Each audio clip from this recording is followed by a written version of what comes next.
Highways still have at least an inch of ice on them, so driving, like we've been saying, still very risky. And of course, there's accidents happening too. Noah Noble is joining us live from I-10 with more from there.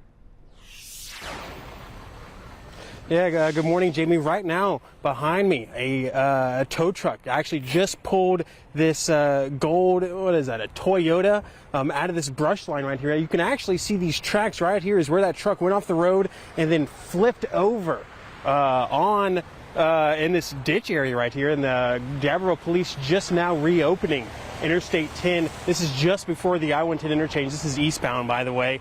So this is just west of the I-10 interchange. They had to shut down the interstate right here because the tow truck, when it was trying to pull that truck out of the grass there, kept sliding. So it needed a little bit more traction, so they went ahead and shut down the interstate right now, or earlier they shut it down and they just reopened it. Check out some of this video I took of I-10 earlier as I was driving around. You know, you see the roads not looking quite as snowy as yesterday, and that builds a little false confidence.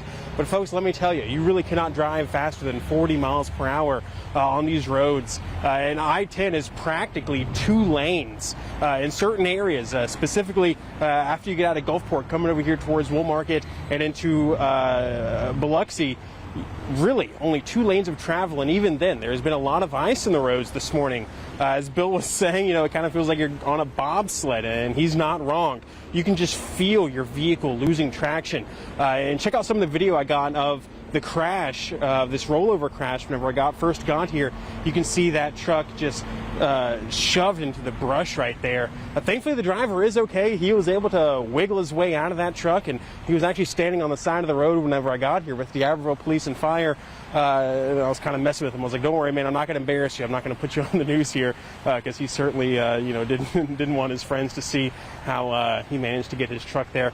But I'll be continuing to keep an eye on conditions here. I got my scanner rolling on my car, so I'll be chasing all these crashes today to show you what these road conditions look like here in South Mississippi. Live here in D'Iberville, I'm Noah Noble for WLOX News Now.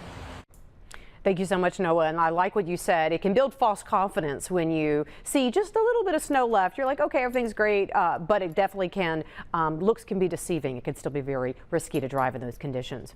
And during